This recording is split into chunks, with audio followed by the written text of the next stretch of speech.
and gentlemen, I am honored to be interviewing one of the most incredible and unmistakable sport presenter of all time. It's the one and only Clare Balding.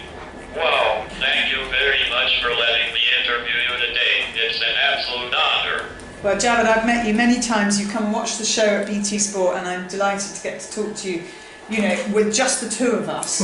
Quite looking forward to your questions, because I know you've worked on them very hard. I'm quite scared as well. We all know you have a very jam-packed schedule as you present many shows on a yearly basis. So how has your year been? My year was really interesting because it started, and it started with the Winter Olympics in the beginning of February, and I went out to South Korea in January to do some filming ahead of that. So I was really busy through January, February, March, because it went Winter Olympics, Winter Paralympics, Commonwealth Games, literally bang, bang, bang, and crafts and various other things. And at the end of, well, the middle of April, Alice and I went away on holiday, and I just thought, oh my word, I've done felt like I've done a whole year's work in 3 months. But actually since then, I've kept being busy, but it hasn't been as manic. And I've had a fantastic time. I did Wimbledon obviously in the summer, I did Eastbourne for the first time. I did the WTA Tour Finals in Singapore, the women's tennis, which was really good. I really, really enjoyed that. And I've had, I mean, work-wise, I love the variety. I like working for the BBC and BT Sport and Channel 4. I did a thing called Superhero Try, which you'd really, really enjoy. It was at Windsor, at Dorney, you know, where they had the rowing for 2012, for London 2012. Mass participation triathlon event for kids and adults who were in wheelchairs or with prosthetic limbs. Very huge range of movement. Everybody took part, and they competed as teams. So if it wasn't possible for you to swim, someone else in your team would swim, and you could do the bike and the run, where your chair would be adapted in each case. It was fantastic. I really loved it. Huge number. They had like 2,000 entries, and that was one of the most enjoyable events I think I did all year. We know that you are widely known for presenting horse racing on Channel 4 and covering Wimbledon events for the BBC. You won several awards, including a BAFTA for covering London 2012 Olympics as well as the Paralympics 2012. So, I want to start off by asking you, what is your biggest accomplishment and why? What is my biggest accomplishment? The two things I care about the most, which is a way of answering it, would be the growth of coverage of the Paralympic Games. And I took over from Helen Rollison, who had done an awful lot, and she put the Paralympics on the map and was the first person, in terms of broadcasting, was the first person to treat it as a sport and judge athletes as athletes. And I took over from her after she died, and I felt a very strong responsibility to continue what Helen had started, and to see what the Paralympic Games has become now, how big it was in London, which obviously the London bid, and Tanni Grey-Thompson was a huge part of that. They made that central to what they were saying that they could deliver on. But to see how broadcasting has changed, and what Channel 4 did with this, and the superheroes, and the last leg, which I love, and I'm sure you love, I think they've brought a humour to it. They've given the Paralympians a status as entertainers, which means that for two Strictly Come Dancing's running, we've seen a Paralympian on there, Johnny Peacock and now Lauren Steadman.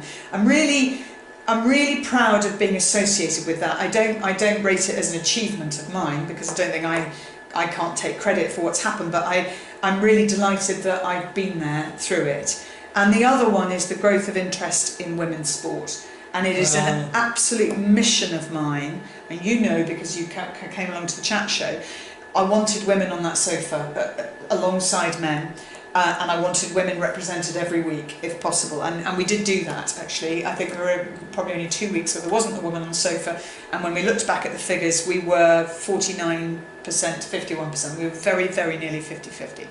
So that was great, but I think also in terms of live coverage of women's sport, next year's going to be huge. Women's Football World Cup in France, women's netball, because men do play netball, but not on a world level yet. But the Netball World Cup in Liverpool, they're going to be massive. There's the Women's Ashes as well. It's a huge year next year. And I want to be a part of, not, you know, whether I present those things is another matter. I probably won't actually, because of Wimbledon. And Wimbledon clashes with both the end of the World Cup and the beginning of the netball. But I'll help in the promoting of both events. So I think if you say what am I proudest of, I'm hugely proud to have been a part of the coverage of London 2012 of both Olympics and Paralympics. But in terms of a longer,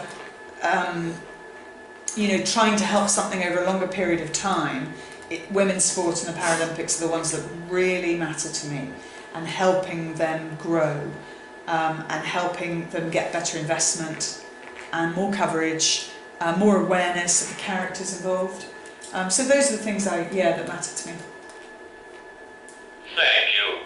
Next, an article in the Telegraph stated that you were surrounded by dogs, horses, and humans that enlivened your childhood years. We know that your father, Ian Balding, trained horses for the royal family, and you happily rode the legendary Loreen and took breakfast for the Queen. By the way, my grandmother absolutely loves horses. How did your family's connection with the royals help shape your determined personality you have today? I think my family, and my autobiography was called My Animals and Other Family, which was obviously a play on the Gerald Durrell book, but the animals came first. You know, the animals were more important. I spent most of my childhood wanting to be a dog, because I thought if I was a dog I might get more attention, and they seemed to have a pretty good life. And I think horses and dogs, they teach us a lot about who we are as human beings. I think they teach us to be patient and consistent. I think they reflect our character. So if you are angry with an animal, it'll be very angry back. If you're kind, generally speaking, an animal will respond very well to that. I think it shapes our humanity, our relationship with animals, and it certainly has had a huge influence on my life. We've got a kitten now, and when I was getting my stuff ready for coming to see you, I was playing with the kitten and mucking about and shining this light for her, getting her to jump on things. She's so sweet. She makes me smile. And Archie, our dog, is quite old now, and he's adorable. He has to sleep on the bed every night. He's very insecure. He needs to cling on to us. But it's given me so much. It's taught me about love. I think the first relationship, real emotional relationship I had, was with a dog and a horse. Actually, I think they taught me, you know, how to love and how to be responsible for something else, and how they depend on you for feeding and grooming and walking and all of that exercise. But the nature of having horses and dogs is they will die before you do. So it also teaches you how to deal with grief. So I think they're really, really important, huge things that you can learn through having animals. Your question about the royal family, interesting. Because Dad trained for a huge range of people, and racing covers, I think, probably the broadest spectrum of society of any sport, because pretty much everyone who's interested comes from a different social background. You know, whether it's the Queen or whether it's the guys I see in the betting shop who say, "Oh, Claire, you got a tip?" You know, the chap who runs the market on Chiswick High Road, who's always asking me about my brother's horses. It's quite a good way of communicating with people through a shared interest. I think it taught me to be the same with everybody, to be polite to everybody, to listen to everybody, and therefore, in a sense, it didn't really matter if it was the Queen or whether it was Mickey Weedy, who looked after Mailman, one of the horses I rode. You know, they would all expect a level of, you know, commitment from me and an attitude to horses that you know, I rode as an amateur, but that doesn't mean you shouldn't have a professional attitude. And I hope that I was pretty serious about it when I did. I loved it, but I was pretty serious about it. I wanted to do it well. And that's not a bad basis for a working life, whether it's in broadcasting or anything else. Even if it's fun, you've got to prepare properly for it, like you have done today. You know, you're going to, I hope we're enjoying it, but we're enjoying it more because you've prepared. You've really thought about the questions. I hope I'm thinking about the answers. We know that your father, sports and wildlife. You and your brother, Andrew, had a very imaginative and creative childhood which was enriched by the presence of wildlife and animals. Can you please tell us a favorite memory from your childhood? I think the fact that we could be riding every day, so, and we were all through the holidays. My dad said to us that we had to fall off 100 times before we could be proper jockeys. And one of my favourite memories is me and my brother falling off on purpose every single day, 10 times a day to try and get to 100 really quickly. And then Dad told us if we fell off on purpose it didn't count, which was a bit disappointing. But it kind of teaches you not to be afraid of falling, because you learn how to do it well. And then if you're not afraid of falling, you fall less often. And I think that's a really good lesson about resilience and about not being afraid to fail. And I hope that's given me something to think about in working life as well. I'll do things because they scare me. So I'll say yes to doing the Royal Wedding, which I did this year for BBC Radio. Or I'll say yes to going to Australia and working on the Melbourne Cup for Channel 7, which I did when I was about 26. Or I'll say yes to presenting Grandstand or covering cycling at the Olympics or swimming at London 2012. Those things scare me. Or presenting rugby league, because I don't know much about them. But I want to try things that stretch me and find out, whether actually, if you apply yourself properly and you prepare properly and you listen to those around you, can you be good at it? And the answer is, well, yeah, you can actually. Wow, that sounds like a fantastic memory. Many of us appreciate your contributions in presenting the Olympics and Paralympics events on a yearly basis. Viewers can clearly see how passionate and knowledgeable you are on sports. In my opinion, there was a lot of negativity in the build-up of London 2012 Olympics. Personally, as a developing man, I think London 2012 changed my life as it expanded my horizons. However, the popular thought expressed through the media is that some countries are now considering whether it is even valuable to host the games at all. According to UN calculations, there are 7 billion human beings on Earth. How can we convince people that big sporting events like the Olympics and Commonwealth Games will always bring hope and joy to people's lives? It's a really good point, that, and it's something I worry about. And actually, I don't just worry about it with the Olympics and Paralympics, I worry about it, for example, with the Football World Cup being staged in Qatar, a country that is not particularly suitable for a Football World Cup. But I'm prepared to allow them the benefit of the doubt in the sense it could change them, their society. I hope it does. I sort of doubt it, but anyway. I worry that only wealthy countries will be able to bid for Olympics and Paralympics. So obviously the next two we know are going to be Paris and Los Angeles. After that, are we finally going to see an African nation host an Olympic and Paralympic Games? I think a South American nation like Brazil, could Argentina afford to host it? I'm not sure, and they may not want it to go back to South America again so soon. I think there are maybe a combined European bid, a bit like the European Championships are going to be. The next men's European Championships are going to be all over Europe with semi-finals and final at Wembley. Maybe countries teaming up together that are close to each other. So let's say Holland and Belgium put in a joint bid. I do worry about it though, and it is incredibly expensive to stage because of the stadiums, and whether we get better at adapting stadiums that we have to increase the venue size, or we get smarter about portable pitches. I hope that technology will help countries out here, because I think you're right. It is massively important. You look at what it did for China, actually, Beijing, in hosting both games. I think for a lot of people it changed their view of Chinese culture, of what they wanted to see in China. I think as a soft power exercise. South Korea, for example, hosting the Winter Olympics, and what it did for the relationship between South and North Korea. Hugely important. People underestimate the power of sport, and I would rather all disagreements were solved on a sports field rather than us having another war. Frankly, I'd rather we had, you know, a variety of boxing and football and cricket or something to decide this row. On that note, let's talk about the Paralympics.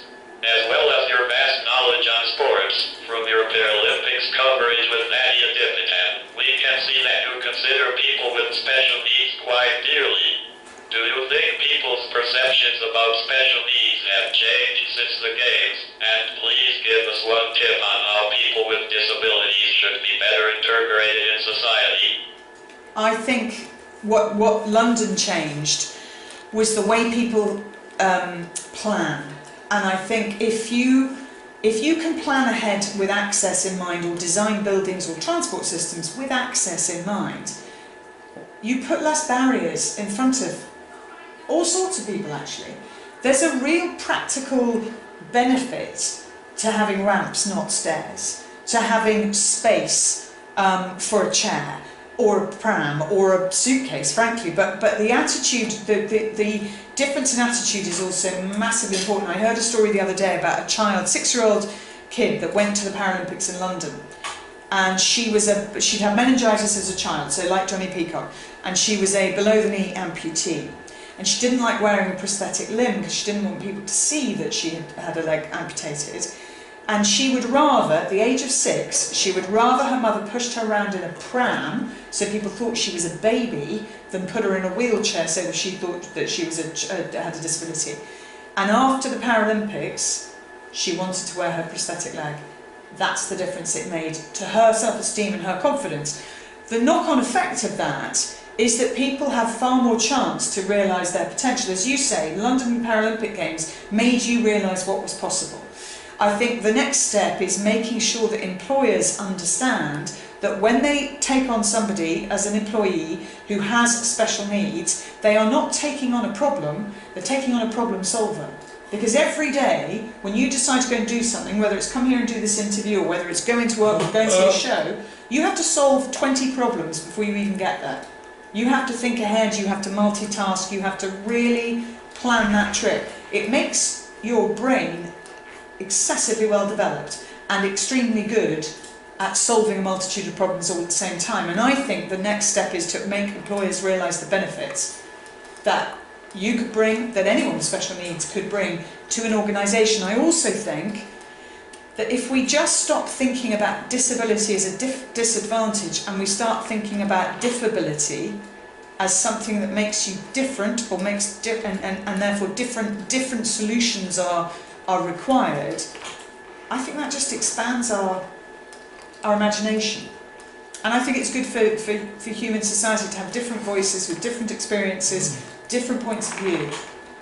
You know, that we have diversity of thought in all situations. So I think if we can talk about it and really try and get messages out there that make a difference. I was presenting the Scope dinner at the Natural History Museum the other day, and they raised a huge amount of money on the night. And as you know, Scope has a big impact in terms of helping families deal with what they need to deal with. But the big challenge, and this is why I think events like Superhero Try are so important, the big challenge is to be able to let anyone with special needs partake in sport and in entertainment and in fun games without everybody going, oh no, you can't do that, oh no, you shouldn't do that, you might get hurt, or you might hurt other people, or you might get in the way.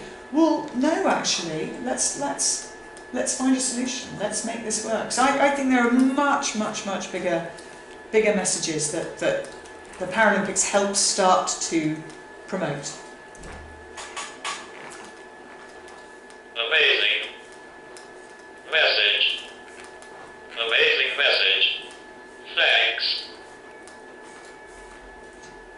Let's talk about your broadcasting career.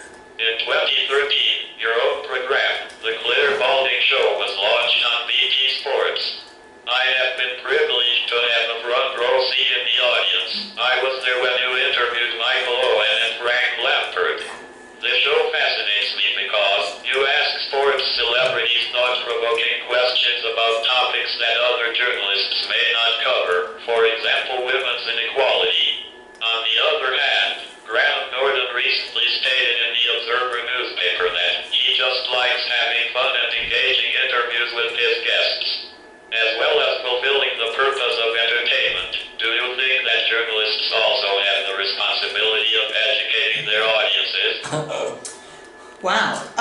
Well, I'm certainly not going to criticise Graham, as he's a great friend, and I hugely admire his interviewing technique and skill. And I spent a lot of time in my 20s and 30s watching, and I still do, watching the way people interview, how they encourage their guests to be honest and to think about a different kind of an answer so that everything isn't just coming off pattern, you know, you sound like you've given this answer a million times.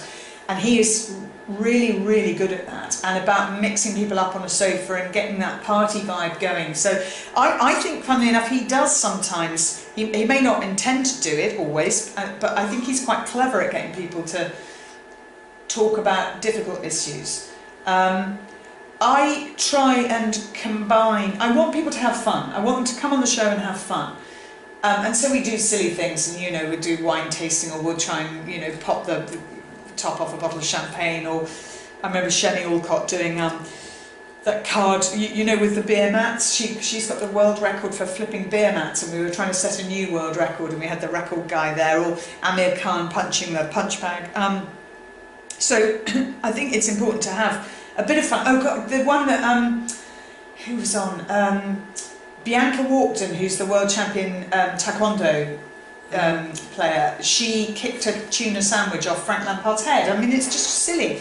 But you're right, there are serious issues that I want to try and address, and I will always warn the guests. So when Joey Barton came on, and it was sort of before everybody fell back in love with Joey Barton, you know, I said to him, I'm going to be pretty tough on you here, because I think I've got to be, and I just need to know that you'll answer the questions. And he goes, yeah, no, you're right, go on, throw anything at me. I said, well, I'm going to. So I read him his rap sheet, essentially all the things he'd ever been accused of doing wrong, and he got a chance to defend himself, or just go, and there were in some cases he goes, no, I did that. Yep, that's right, I did that. And the same with Danny Cipriani. I thought, I've got to ask you, you know, did you do this, and if so, why? Because they're both such talented sportsmen, and you think, why is your behaviour letting you down? They're both very intelligent and thoughtful, and it was, you know, those things are interesting. And I remember talking to Ty Woffenden about his mental health and his depression, and he started talking about his father, who was massively influential in his life, and he got really emotional.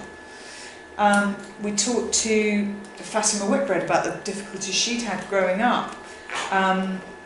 You know, there are issues, you know, whether you're talking about inequality, mental health issues, lack of funding, sexism, homophobia.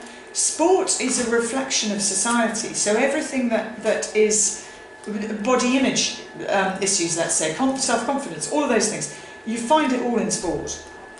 They're quite good at hiding problems, because sport is meant to be about, you know, the survival of the fittest, and the strongest will win, and therefore it's very difficult for them to show a perceived weakness, and they'll be very, very good at hiding it. But when you get someone who can really talk and is prepared to do so, I think that's very powerful, and I think kids will listen to it as well as adults, so it's important to me to try and tease that out of my guests if I can. Without a doubt, technology has dramatically changed the way we watch television in the 21st century. Societies, with younger generations in particular, have access to the media and entertainment through means other than television, for example, phones and tablets. According to BBC News, Netflix will be paying £6 billion on making new programs this year, whilst Amazon will pay £3.5 billion for programs. As you work for various channels like the BBC, Channel 4 and BT Sport, can you tell us your perspective on the future for television, and what are the advantages of this? I better go and get a job for Netflix or Amazon. I think various different organisations have different motives for buying sports rights. So if we just stick with sport, Amazon are going to pick and choose, and it's interesting with their football coverage, they picked matches on Black Friday and Boxing Day. Now, if you're on an Amazon Prime site to watch the football and you see a whole load of things of items reduced, you're going to start shopping as well. And that's their intention, and I think it's very clever, but you get it. There's no particular love of sport there, I don't think. I think it's using sport as a vehicle for creating a commercial opportunity. Fair enough, that lots of people do that in lots of different ways. I think Channel 4 and the BBC have a much more secure long-term future and can take a long-term view. BT Sport, I also think, you know, they've got a new chief executive now. He absolutely understands the value of sport to BT as something that's in our lives. I think what BT has in common with the BBC is it is in every British home. Every British home has a BT phone line. Whether it wants to or not, it's going to have a BT phone line.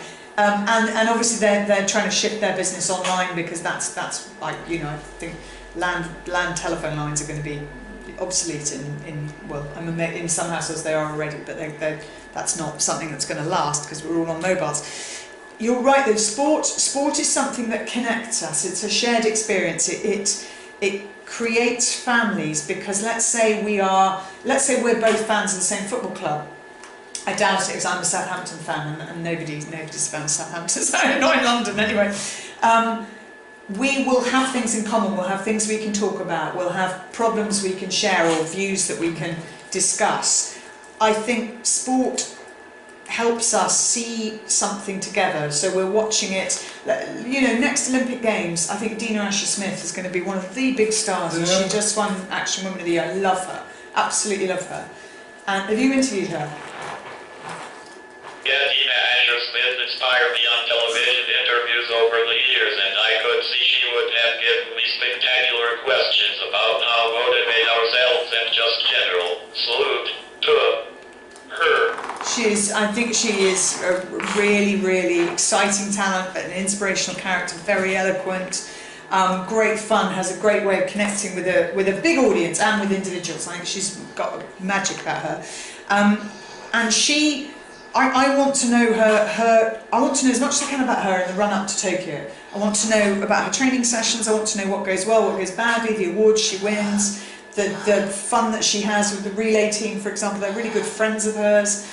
I think she's got a lot that she can share with an audience that gives them much more of an understanding of what the life of an athlete is. That it's not just about the big moments when you win gold medals, it's about doing the tough stuff every day. Now, social media gives us the chance to find out more about individuals. I think for women's sport it's very important, because it means that actually there's a chance for, let's say, the England women's football team, the Lionesses, there's a chance for them to promote themselves, and there's a chance for them to show a lot behind the scenes. Same with England netball.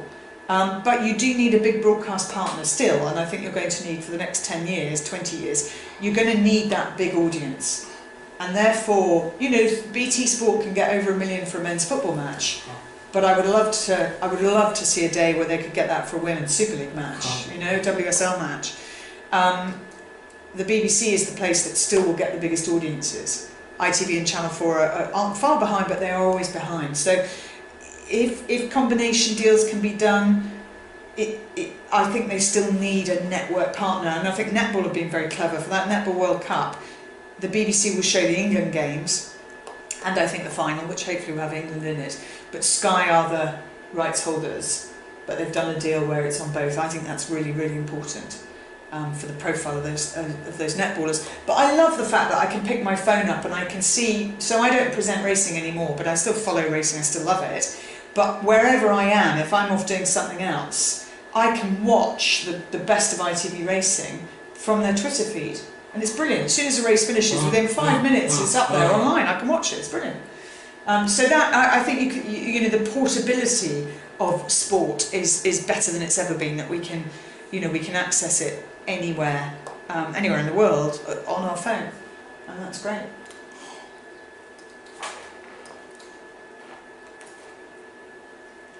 Prior to reading your autobiography, I would like to ask you about your relationship with Alice. You met her as a newsreader via BBC Radio. According to the Mail Online, you recently celebrated your anniversary in Barbados. I want to ask you, how far do you think equality has come in the 21st century?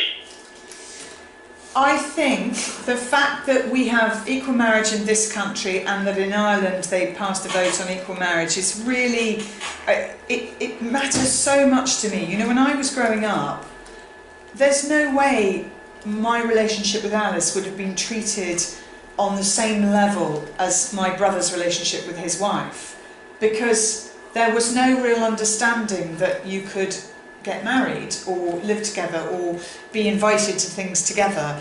And Alice and I have been together for 16 years now, a very long time, since I was a child. No, not quite, but you know, we've been together a long, long time, and we're lucky. We work in the same industry, we understand each other's jobs, we get invited to a lot of things together, and actually there's a sort of social acceptability that we enjoy, that I hope has an effect on others. I've had lots of letters from people who say that their dads, and particularly their dads, will say, oh, Clare Balding, yeah, she's on your team, isn't she? You know, nudge, nudge, wink, wink to the daughter, who will say, well, yeah, she is, Dad. And he goes, that's all right, I like her. Do you know what I mean?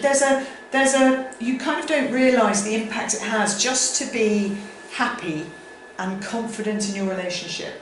And therefore, I mean, Alice and I don't go out a lot. I mean, we're not at every party or at every awards ceremony, but when we do go out, you know, we try not to. I don't know. It's difficult. You don't want to walk hand in hand along the street, because we wouldn't do that ordinarily. We're just not that sort of. We're not like that. But you want a few. You're not saying to photographers, "Oh, back off, leave me alone."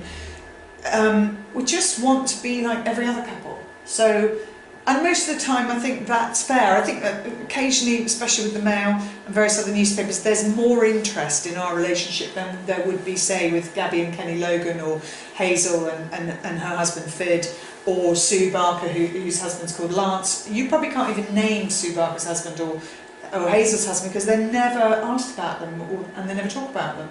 I'm asked about Alice all the time, and I absolutely adore her, but sometimes it's a sort of, I kind of think, that's weird, why you know, I'll think of a journalist from various newspapers thinking, why have you got, and they'll write an article that's all about me being gay, and I just think, God, that's such old news, you know. There are so many other things to talk about, but I love the fact that people recognise us as a couple. You know, I don't make a single work decision without checking it with Alice. You know, I won't do things that she doesn't approve of. Sometimes she'll change her mind. We just had a recent one where I'm been asked to do a show, very, very popular show, and it's quite risque and it's quite fun. And Alice's initial reaction was, no, I don't think you should do it. And then we talked, and I asked my parents, and I asked my brother and my sister-in-law what did they think, and the opinion was pretty split, actually. Everyone said yes, apart from my mother. And then Alice, who had said no, started to say, well, maybe you should, actually. Anyway, I'm going to do it, because it'll be fun. But I wouldn't, you know, if she hadn't changed her mind, I wouldn't have done it. So you know, I consult her pretty strongly on everything. But your question was, do we have equality? We're getting there. And, you know, we are getting there. And I'm amazed at the progress that's been made just in my lifetime. According to Borgen magazine, women's rights remains a crucial issue throughout the world, especially in regions like the Middle East and North Africa. Julie Gillard quoted in an article by Pew Research Center that nearly 25% of women worldwide cannot read or write. That's nearly 500 million women. Claire, you are one of the most successful and determined women I have ever met. What advice would you give to women that have dreams and ambitions across the world? Gosh, I didn't know that as a figure. I wasn't aware. I think closer to home, I think there's a lot of self-limiting that girls and women do, and I think there's a lot of fear of being judged. And my message, and I go into a lot of schools, and actually I'm doing a big girls' school next week, and I talk to them about confidence and resilience and being kind to people and being brave in the decisions you make. And you've got to understand you're going to get criticised. don't not do something because you might get criticised. I mean, it's crazy. It's just a stupid limitation of your own ability. I think sometimes girls do worry too much. I think boys can as well. They worry too much about what other people think. What do you think? You know, what do you care about? What do you want to achieve? Really worry about that. Because you can't change what other people think. You can't really influence it much at all. You can influence what you think about yourself. And my biggest message would be, don't limit yourself. Try and find out, by whatever means possible, as much information as you can. Understand history or major political events. You know, understand the commercial realities of the business world or trading, whatever, and take a few risks. And I think that's the strongest thing, and I think that applies across the board. That isn't gender specific advice, but I think for girls specifically, it's have a long-term view. You know, be bold, dream of being the best. Don't say, well, I can only be the PA. Well, why can't you be the chief executive? And there's so many businesses that I go into where the stereotypical setup is men at the top, women actually doing the work that makes their work, you know, that makes them capable of doing what they do. And if there was a job swap between chief execs and PAs, I promise you the PAs could do the chief exec's job. The other way around, I am not sure. When watching the closing coverage of the Paralympics on Channel 4, you made a statement which quoted, "This will all mean something if it has changed the way you think, as well as the way you feel. We've seen what the human body is capable of. Now it's the turn of the human brain." You will be happy to know coincidentally that I used the quote when speaking at the Enfield Head Teachers Conference in 2012 about my motivational talks. My final question for you, Clare, in a world full of hatred and negativity, how can we maintain happiness and growth as human beings to make a positive change in the world today? I think we have to realise that for all the negativity that's out there, there's an awful lot more positivity. And what I'm very careful about what I expose myself to online. I don't need to read hate. I don't need to read stuff that makes me angry. Occasionally, it's not a bad thing to see what, you know, if people have a really strong view on a political issue and you don't share that view, to actually understand what they think and maybe challenge it. I don't think that's a bad thing. I get angry about lots of things. I get very angry about equal pay or unequal pay, and I'm trying to put that anger to good use in terms of it driving me to try and change things. But generally speaking, I think a few things really affect happiness. One is concentration. That if you can concentrate on something and your brain isn't flitting all over the place, if you can stay present in the moment and you can really enjoy, let's say, composing a piece of music or listening to music, reading a book or writing a book, watching television or presenting television, being part of a sporting event, those things give you real joy, and they all take a lot of daily practice to achieve. And that process, I think, is quite key to our sense of achievement, but our happiness overall. I think human-to-human contact, I think actually being in the same room as other human beings, having conversations that cover a range of subjects. I think animals, and you know, surround yourself with dogs and kittens, you'll be fine. But yeah, I think also just maintaining a positive outlook, believing in the best of humanity, and trying to spread a message that changes small things for the better. You know, we might not be able to change the whole world, but we can change the world around us. And that's what I think we should all aim for, because if we all just change the world around us, we will have changed the world.